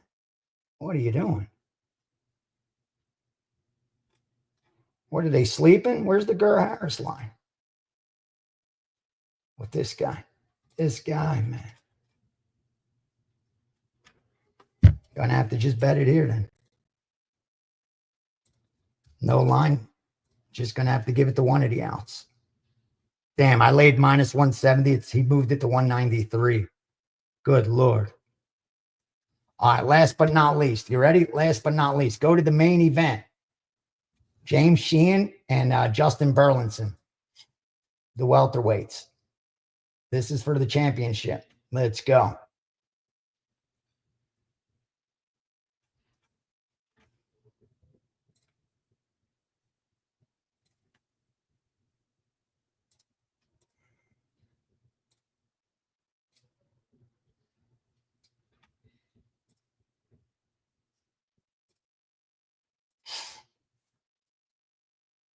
Possibly a 2% on Sheehan. So right now, we bet, you ready? We bet Harris as a 3% official. And tomorrow I may confirm for subscribers Elliott and Sheehan. Elliott and Sheehan, maybe. It's not a lock yet. Got to use that word. So we're looking at Matt Elliott and Sheehan, right?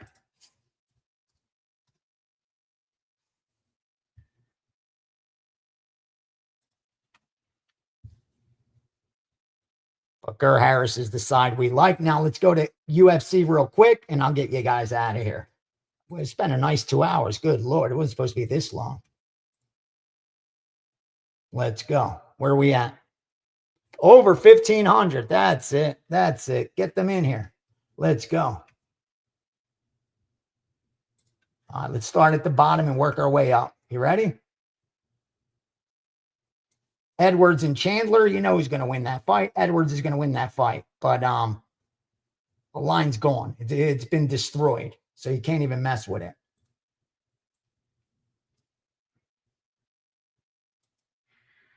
Hold on a sec.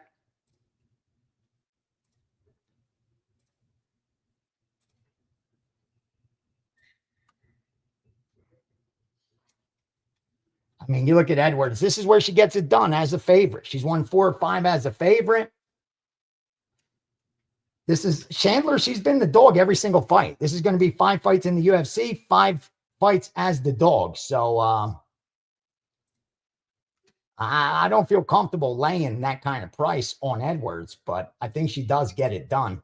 I do think she gets it done. Next, Romero and Kwamba. Romero and Kwamba. Okay, Romero and Kwamba. Remember Kwamba, 0-2 in the UFC. He won Contender Series 2023. Romero lost his UFC debut, but he was plus 760 against Onama. Remember that? Plus 760 versus Onama. So this is a coin flip type of fight, right? Coin flip type of fight. I like Kwamba here. I really do.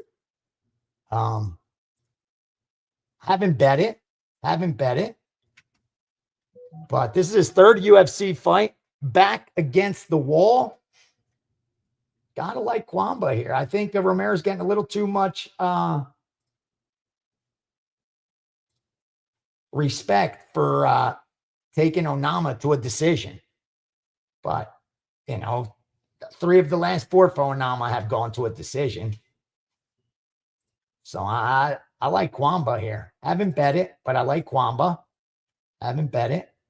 Next up, Viana and Amarim. Everybody bet Amarim already. That line's gone way too high right now on Amarim. You see Viana, man, she's getting a lot of love for the way she looks. You saw those pictures of her in her bathing suit. They're putting every ass picture you could possibly see of that poor girl. I mean, she probably doesn't mind, but they're loving Polyana Viana. She's 1-3 her last 4. She's been a dog 5 times, only got the money once. Her opposition hasn't been tough. They only won 45% of their fights. when you look at Amarim, she's won 3 of her last 4. She's won 3 straight against good opposition. Her wins come against girls that are combined 9-4. I mean, Amarim gets the win. But again, look at the betting line, -700. What can you do with it? Nothing. All right, let's go. Wellmaker and Simon. Wellmaker and Simon. Simon's had a tough go of it of late. Remember? Simon's had a tough go. He came out on fire, winning, 2 or 3 straight fights? 3 straight fights. Now he's lost 2 in a row. He won as a favorite, lost as a dog. And now he's a dog against Wellmaker, who won in the Contender Series. That kid was tough. I remember him last summer in the Contender Series. Tough kid, tough kid. He's going to have a 4-inch reach here as well. Decent opposition before coming in.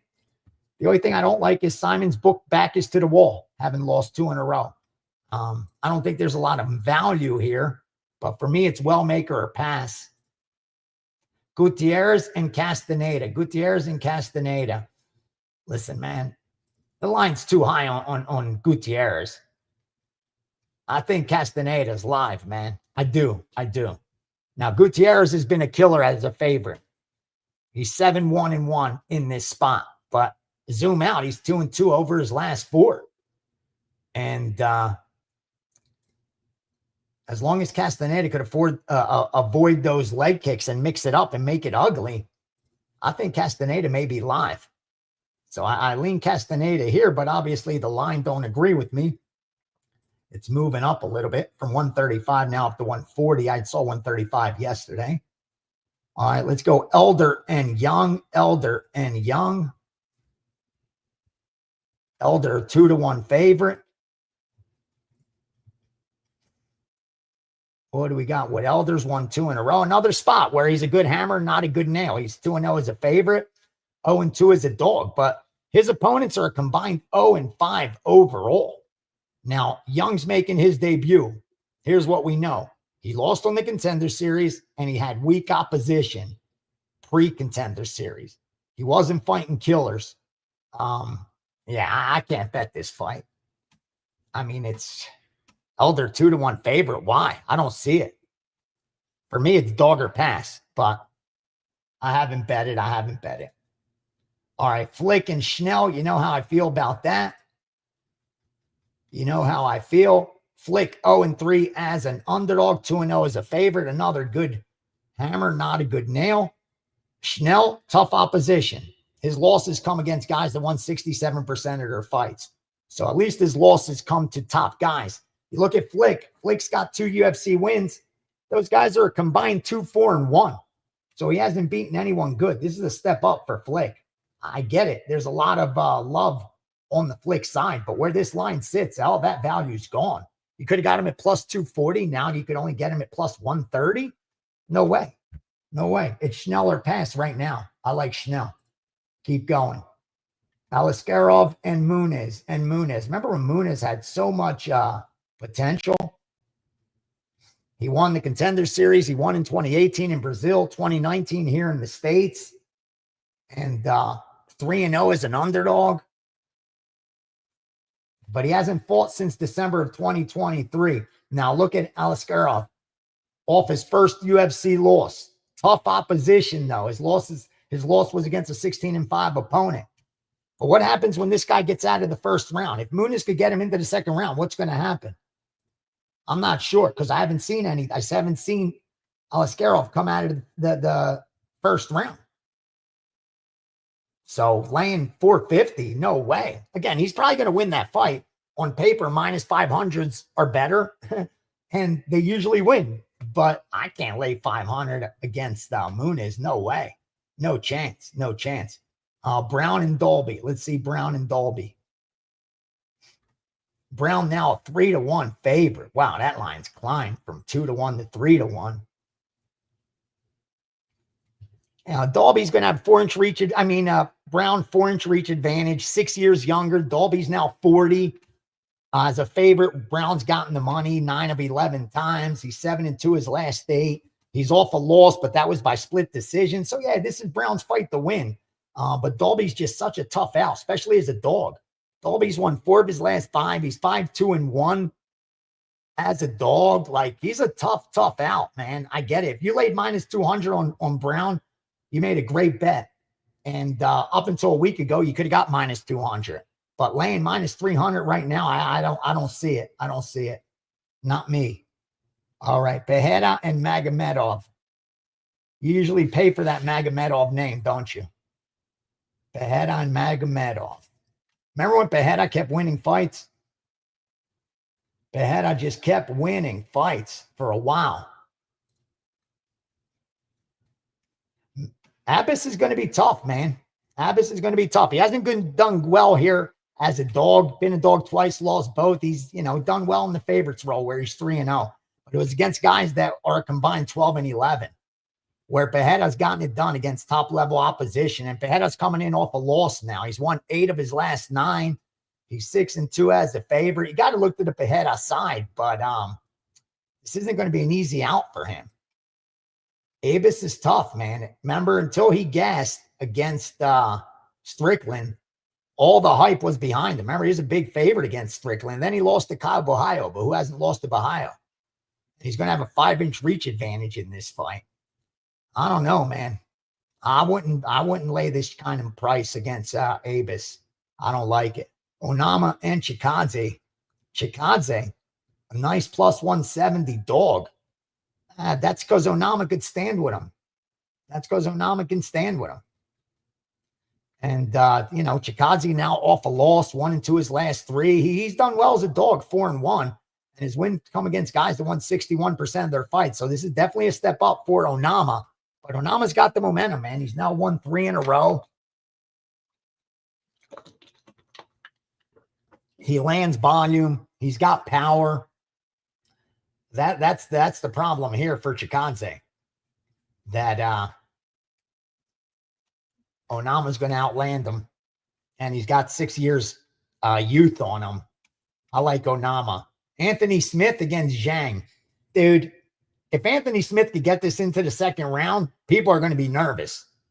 I don't know how Zhang's a 4-1 favorite. He opened a 5.5-1 favorite. That's crazy. Now, again, he's going to have a huge age advantage. 10 years younger. 26 versus 36. Those guys win 2 out of 3 times. I get it. But Zhang's closed the favorite every single time, so he's done what he's supposed to do. He won. But all of them in the first round, his road to the UFC in the first round. What happens if this gets out of the first round? Let's not forget, Anthony Smith, 2/3 of the time finishes inside the distance. But if he could get it out of the first round, this fight will be interesting. That's for sure. And at least what? Wow, 1, 2, 3, 4, 5, 6 of the last 7. He's been able to get it out of the first round. Now he's lost 5 of his last 7 as well, but he got it out of the first round. We're going to find out a little something about Zhang here.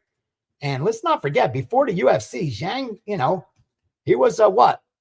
Before even the road to the UFC, he was a 15-6 fighter. So he was 15-6. It's not like he's coming in 20-0 and shit. Yeah, beware of Anthony Smith at the co-main. And then Gary and Prodis. Listen, man, I think you're paying a little bit too high of a price. I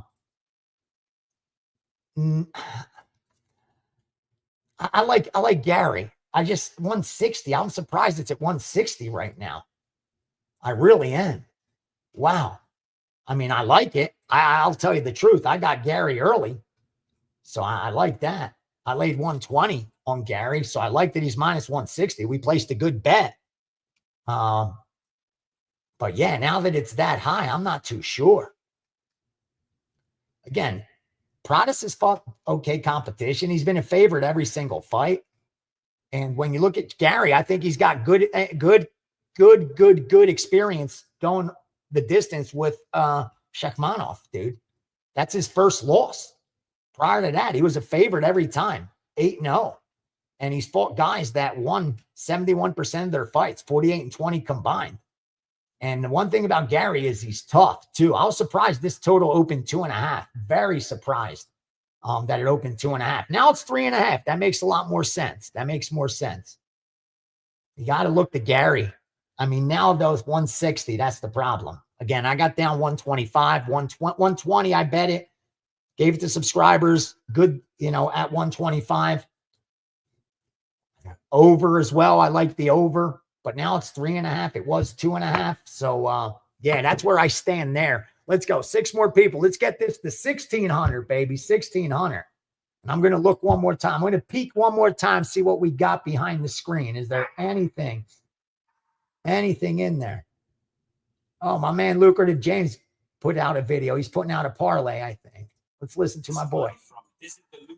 The lucrative violence parlay. Let's listen to my boy.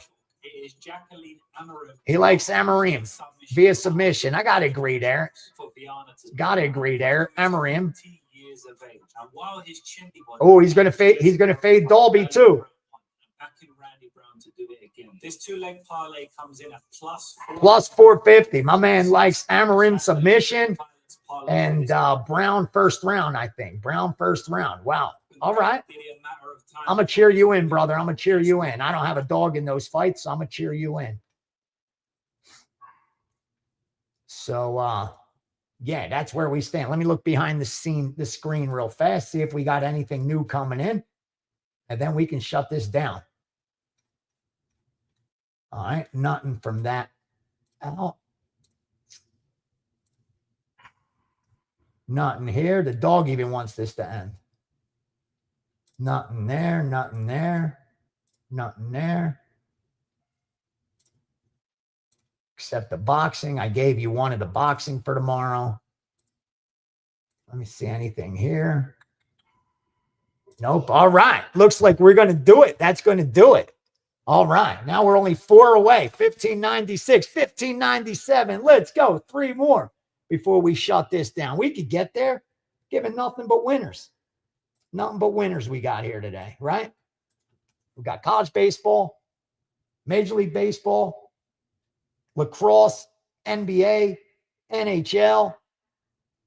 What else did I give you? Boxing, MMA. All right, we're at 1,600. Cheer it in, 1,600. That's it. That's it. We got to start doing those lives, right? Oh, look at the Magic. Look at the Magic taking it to the Celtics. Magic taking it to the Celtics. Good thing we stayed off of that one, right? We might have dodged a bullet. Ooh, Milwaukee down to 4.5. I like that. I like that. Don't worry, we got our 5. We're good at 5, huh?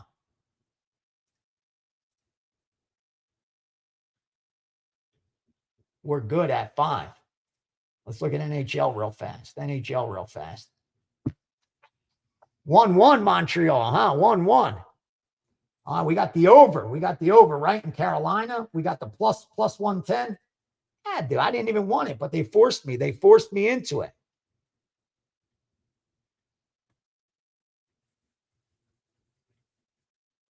Alfred, the boxing play. The boxing play. I have a three boxing plays. I gave out. Who did I give out? I gave out Chris Billiam Smith over Brendan Glanton. That's tomorrow morning, I believe. And then, wow, man, we got some action in, boys. We got some action in today, huh? Absolutely, Bill. Absolutely.